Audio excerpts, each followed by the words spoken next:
Awesome. All righty.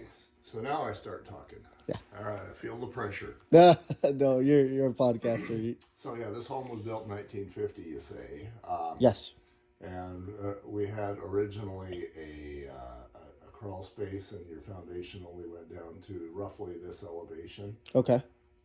Probably actually to the bottom of this. Okay. And that was great because that was the depth to frost line below your soil elevation. So that was great.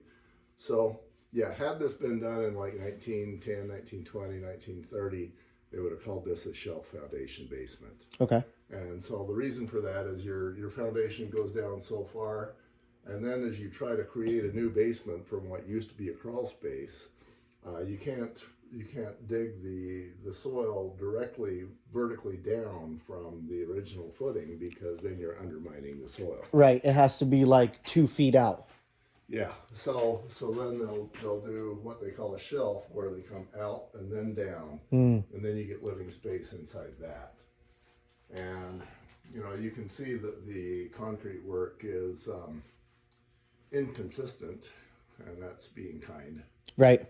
And we've got this, that actually looked like a crack originally, but it's really more of a joint where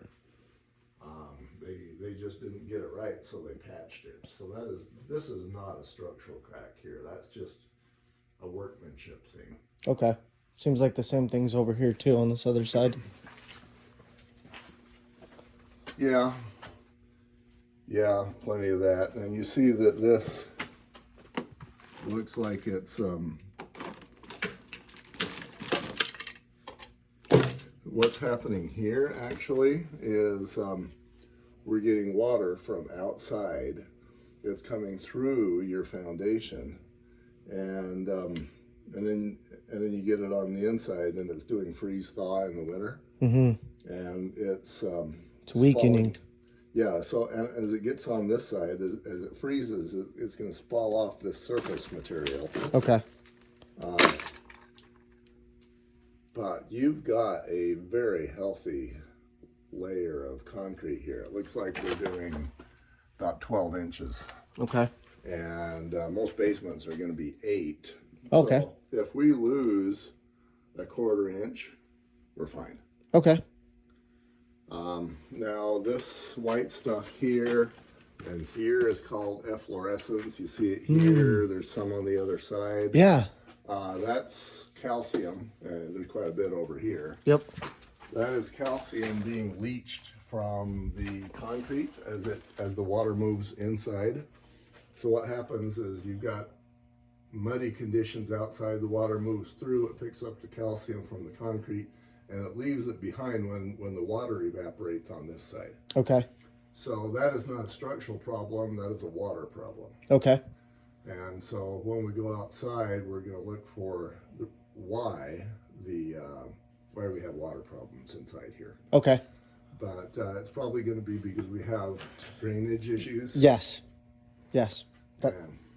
So there's three things to pay attention to in the drainage category. And drainage is huge, by the way. And I'm sure the home inspector pointed this out too. Yeah, Braden. Devin. No, Devin was, or Braden right. Was the listing Braden's agent. The Devin, yeah. But yeah, drainage is control your roof water, control your surface water, and control your sprinkler water. Okay. And as easy and obvious as that sounds, nobody ever gets it right. Right. Right. So we need to do a better job of that. And another evidence of that is we've got corroded rebar here. Mm-hmm. And so what's happening is this rebar corrodes. It expands, and the expansion actually has spalled off the face of your concrete here. Okay. Thankfully, we have rebar. I mean, back in, I don't know what year this was poured, but back in 1950, they didn't have rebar. Yeah, and you know what? There's signs of there being rebar on the addition too, right? Like here. Yeah. Here, there. Yeah. So that's good news. And yeah, the workmanship is poor, but the fact that they have any rebar at all is reassuring. Okay. Because, you know, like I say, if this had been done in 1950, there would be no rebar. So from my point of view, the fact that we have rebar that is poorly done and maybe in poor condition, that's still better than not having any rebar at all. Okay. So this here is less of a structural thing and more of a we've got a water problem thing. Okay. So all these signs are pointing to water issues. Okay. Yeah, and all this, you got more of the spalling going on here, and this is just very grandpa workmanship. Yeah. Yeah, this guy was a mechanic. It almost looks like he did it. We don't know. But yeah, and when, you know, if he buys it, when he goes to sell, I would just clean this up so that the next buyer doesn't ask. okay. And by that you mean Maybe form it up like this. Maybe just form this up and straighten it up and pour a little more concrete so that you have a straight wall that looks like it was done by somebody who knew what they were doing. okay. And, you know, you'd lose an inch or two all the way around, but Okay. I think it'd be worth it. It would make the space look like it belongs. Right. Would you do that to the entire perimeter, the whole thing? Some of this isn't bad. Definitely this one, and this one. Okay. On this side, we're doing better. Maybe you just plaster all that so it doesn't look like Jenga blocks. Okay. So your overall analysis on this space is Yeah, structurally we're great. okay.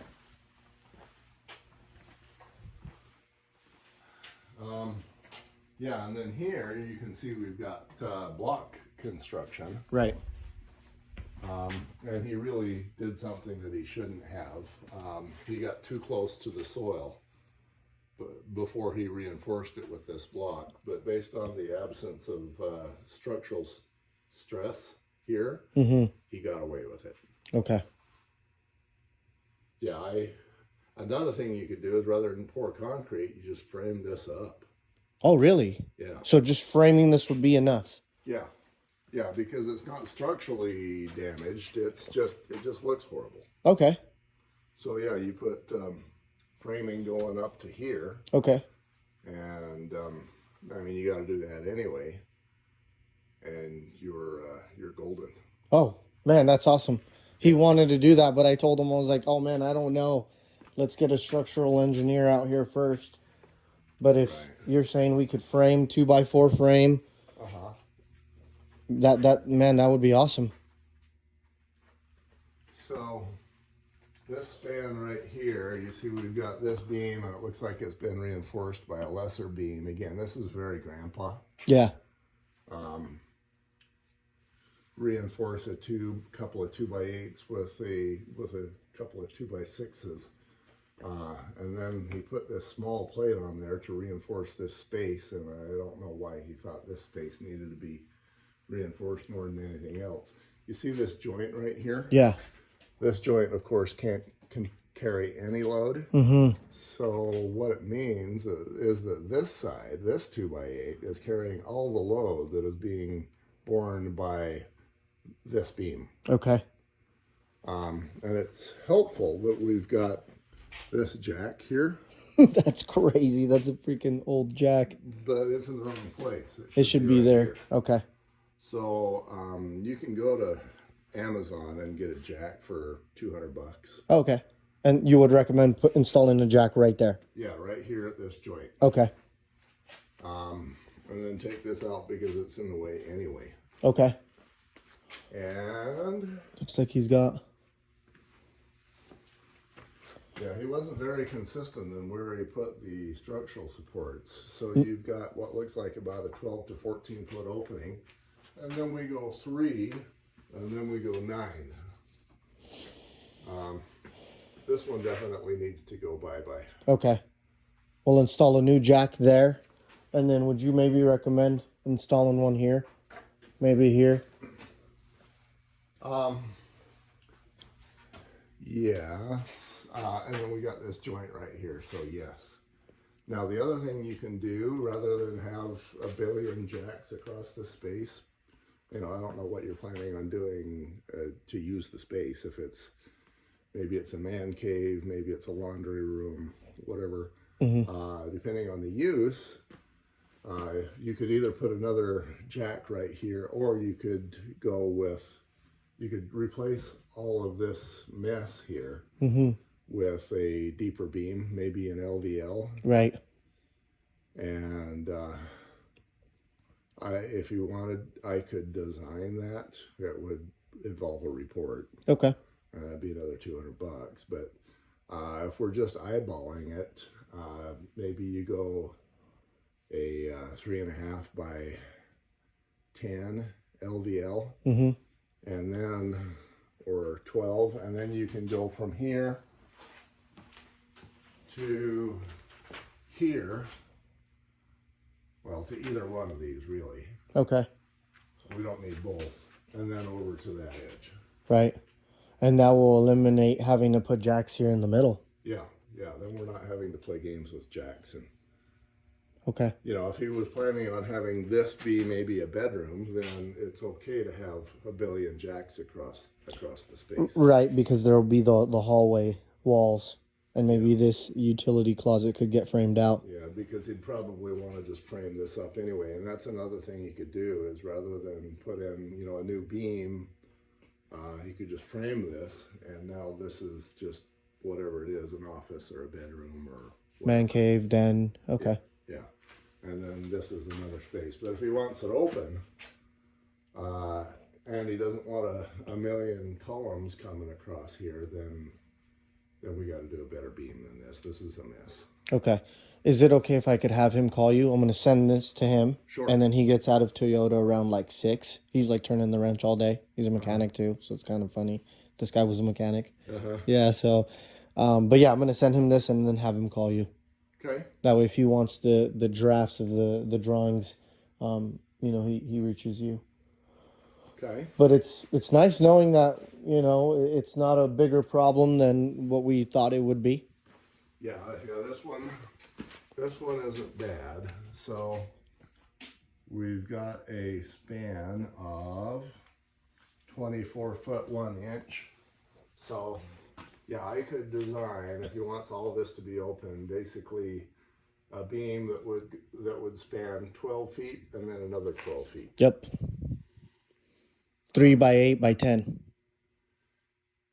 2 LBLs. Yeah, well, I would have to actually design that. Okay. And see what it should be to meet code. Okay.